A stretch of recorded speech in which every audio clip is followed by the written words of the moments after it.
Education in Australia, a sum of parts. Education is a fundamental part of growing up and is often a critical stepping stone to successful adult life. This presentation aims to highlight a few of the social cohorts, however, that may need some extra consideration in order for our system to be optimally effective. As a starting point, I wanted to find the Australian mission statement per se, explaining the goals of our education system. One prominent guideline I kept finding was the 2013 National Education Agreement, which basically says that the aim of is to provide all Australian students with the knowledge and skills required to work effectively in society and within Australia's workforce as part of a globalised world. In the next few slides, I wanted to highlight the challenge and the evolving nature of the Australian employment landscape. The most obvious change in Australian society is the rapid increase in our population. In the last 50 years alone, the number of Australians has more than doubled. The result of this is that we've had to come up with more than 7.5 million more jobs. While this slide does show an increase in unemployment, one positive sign is that you can see the higher participation rate, where we have almost 5% extra of our working age population in or seeking work. What is as interesting is how our jobs are changing. These diagrams show that the largest green agricultural job dots for the men and the grey domestic job dots for the women in 2011 are now a far smaller part of the equation. The workforce is constantly changing, and while 10% of today's jobs did not exist 100 years ago, we are going to have to prepare for a far bigger shift in the future, with more than 40% of Australian jobs now likely to be done by robot by 2025. This is why there is such a responsibility on the education system to provide for our children's futures. The greatest challenge facing schools, though, is that student demographics are also changing, and of the more than 3.5 million students in Australia today, no two will be the same. Three factors we need to continue to consider are class, culture, and gender, and these are the areas the presentation will address today. As illustrated in the previous diagrams, there are comparatively far fewer jobs in Australian industry sectors today. This is partially due to an economic crisis in the late 70s, which led to a shift towards neoliberal values and our richest companies taking their labour work overseas to increase their profit margins. As more and more jobs are taken away from Australia, however, there is a bigger divide in the Australian haves and have-nots. This is exacerbated further due to the presence of a class system, whether it's defined as working class, middle class and upper class, or as the ruling class versus the underclass. Sadly, Australia is one of almost all countries where opportunity and wealth are not evenly spread. The major problem going forward is that while factory workers have always been exploited by the ruling class, in the future they may lack the opportunity for employment altogether. This is why a greater emphasis has been placed on academia, and rates of Year 12 completion have risen from 34% in the 70s to 82% today. The big question, though, are all Year 12 leavers equal? An article by Perry and Lubinsky in 2014 highlighted the flaws in the notion that Australia was a country where everyone has a fair go. This ideology was promoted through the creation of a theoretically strong government education system, which provides every student equal opportunity to succeed. But that's not exactly how society works. While my city, Canberra, has made efforts to limit the creation of lower socio-demographic areas, or ghettos, disparities in socio-economic backgrounds are inevitable through the current system. An attempt to even the playing field and provide more resources for government schools in lower socio-economic areas was conducted by the Gillard Labor government in 2012. A study by David Gonski made recommendations to raise funds to schools with high populations of students from low SES areas, and $14 billion was pledged over 6 years to support the plan. While intentions were great, this has not always been foolproof, and some of our richest private schools have actually manipulated the system by targeting students with a high SES family in lower SES suburbs to further increase their funding. On the flip side, the government school I did my first prac at is actually one of the worst funded schools in the state due to its location in Campbell, near the CBD. It has a lot of local students from Housing Commission houses, but due to their homes being in Campbell, the school is stuck getting excited when they can buy some extra volleyballs for the gym. The Gonski policy has been heavily criticised and analysed over the years, which has led to a remodelling this year. $23.5 billion will be given to schools across the next 6 years, but it will also be directed differently.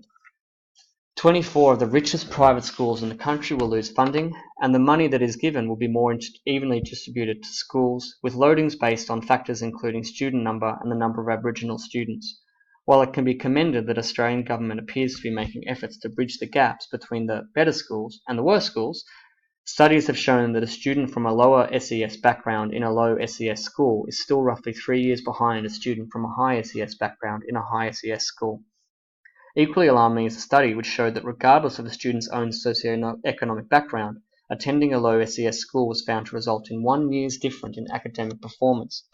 While there are many exceptions to the pattern, a look at Canberra's best performing schools certainly support this stat.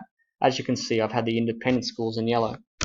Australian schools are sadly very socially stratified, and alarmingly the Organisation for Economic Cooperation and Development has found that Australia is one of only 3 of their countries where high SES schools have substantially better resources. With the extra resources, these schools can conduct more elaborate classroom activities, and they have more pull to attract the high-performing teachers. Better resources does not just lead to better equipment and staff though, and it has an effect on curriculum. A study in 2014 noted that only 10% of low SES metropolitan schools in Perth offered advanced classes for maths, science and English. For high-achieving students from these areas, they hence only had 2 options: hope that a government school from a neighbouring zone will accept their application, or find a way to pay for the private school tuition. Students in more affluent areas, on the other hand, are guaranteed these advanced options for free, which is hardly comparable. This does not have to be the way. Countries with similar demographics such as Canada do not find themselves in a situation where schools fight for funds. Their school has success in making all public school good schools by ensuring a more even mix of students and equal opportunities from students at all schools. With the projected loss of jobs to technology, there is a risk of creating an even more pronounced gap between the opportunities for the better or lesser educated students in this country, and it is really important that Australia is more successful in giving every child the metaphoric fair go. The second factor that is leading to disparity in Australian school system at the moment is cultural background. Sadly, we live in a world where people often do more to support their own, whether it be the family, species, or even their own country members. Despite this, we are living in one of the most multicultural countries on the planet, so who constitutes our own Australians is far less clear-cut. As shown before, 2 of every 5 new Australian people are not actually born here. And with this rate of immigration increasing, the percentage of all Australians who are born overseas is at its highest mark ever at 28.2%. My own mother is one of these people, so I am thankful for our strong migration culture. How does such a diverse range of cultures in the Australian fishbowl affect success of the education system though, and are we doing enough to provide for all? The answer is probably not. Conveniently, our largest 2 immigration populations are still those born in Britain and New Zealand, and there is a less likelihood of issues here, because key factors of language and culture are relatively similar. The next 4 largest migrant populations, however, China, India, the Philippines and Vietnam, are not traditional English-speaking nations, and like many others entering Australia, they come from a contrasting cultural society. The biggest philosophical question for society and for our education system is how much should a person be required to adopt the Australian way of life when relocating to this country? No one should ever have to change their beliefs or the way they choose to live. But on the other hand, systems such as education are run on a set of parameters and with a particular ethos in mind. It is a challenge of balance, where every student should be made to feel welcome, but at the same time, the class must be able to function smoothly for the cohort. Too often, the path has been shifted to the majority, and the minority groups have been left behind. One prominent example of this is the Islamic population in Australia, who in 2005 had only 46% of females and 45% of males reaching Year 12, compared to the national average above 70%. Literacy is a serious problem here, which has led to frustration and far greater levels of unemployment than the national average. This is one of the reasons that Islamic schools now make up the largest growth demographic in Australian independent schools. There are 2 key issues to consider when addressing cultural differences, and they are language and the culture-based mindset towards school. The first of these, language, can be a particularly isolating factor when not addressed properly. The 2016 Australian census indicated that 21% of people in Australia did not speak English at home. This includes more than 1 million school children. Prior to 2012, the ACARA guidelines made no reference to teachers catering for students with English not as their first language, and these students were expected to just fit in. The ACARA changes in 2014 has given renewed emphasis on teachers being able to cater for language requirements, but too often teachers are ill-equipped to do so, and the student has no choice but to try to make do in a normal English-speaking class environment. This often leads to low self-esteem and confusion with classroom content over time. In response, and as a response to the 2014 Gonski Review, the New South Wales government, like others, has pledged $14 million in extra funding for ESL, which will be allocated to public schools this year. For those teachers like me, however, with limited formal language training, it will assumedly become increasingly difficult, and we will have to try our best to add translator to a list of skills. The other issue with different cultures in schools related to mindsets. This is multifaceted, but a prime example is the different ways in which individualistic and collectivist societies approach the school experience. Australia is an individualistic society which promotes students and civilians to formulate and express their own opinions and viewpoints. The connection is more to the immediate relationships rather than adherence to a social norm or in-groups. Collectivist cultures, like much of Africa, Latino America, southern European nations, some Asian countries, and interestingly many Aboriginal communities, have a different system. The style of upbringing is more authoritarian, and the emphasis on education is more to fit into the beliefs and behaviours of the group. This leads to alternative classroom habits, and often issues when students are expected to dictate the learning direction. A comparison of the different behaviours can be found on the left of this slide. There is also a change based on the Southeast Asian immigrants, whose culture generally places large emphasis on rote learning practice and test readiness. While some may argue whether this detracts from multifaceted development, they are very successful in the school environment, which is actually posing a challenge for students in the Australian system to compete. Universities, particularly in the field of medicine, have even had to set up special programs allowing for course spots for Australian-born applicants. While this can be viewed as racist by some, again the debate is how best to provide for all Australian students, regardless of background. The third divide addressed in this presentation involves gender. This is a conversation in which there are strong arguments to support inequality on both sides, and often the outcome of scenarios are not tying with expectations. Let's start by referring to the elephant in the room. Women in Australia are sadly not earning the same as men.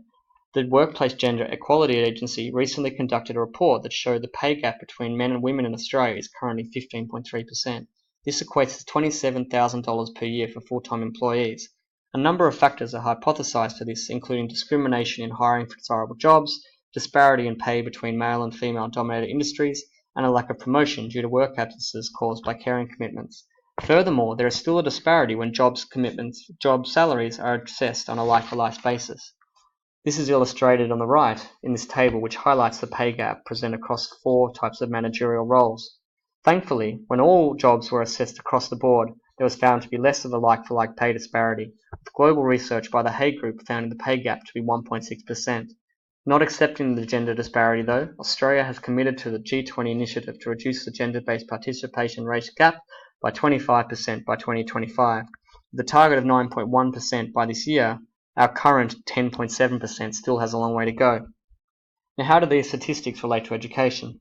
A study in 2005 by Lamb and Mason found that it has become increasingly important for females to finish year 12. While only 70% of early male leavers have full-time work 7 years later, the statistics for females was far worse at 41.3%. Prior to 1975, the year 12 completion rates for males was actually considerably higher than females, but there has been a notable shift. Despite this gender pay gap, the Australian females are actually 10% more likely to complete year 12 than male counterparts. A look at university completion rates paint an even more lopsided figure.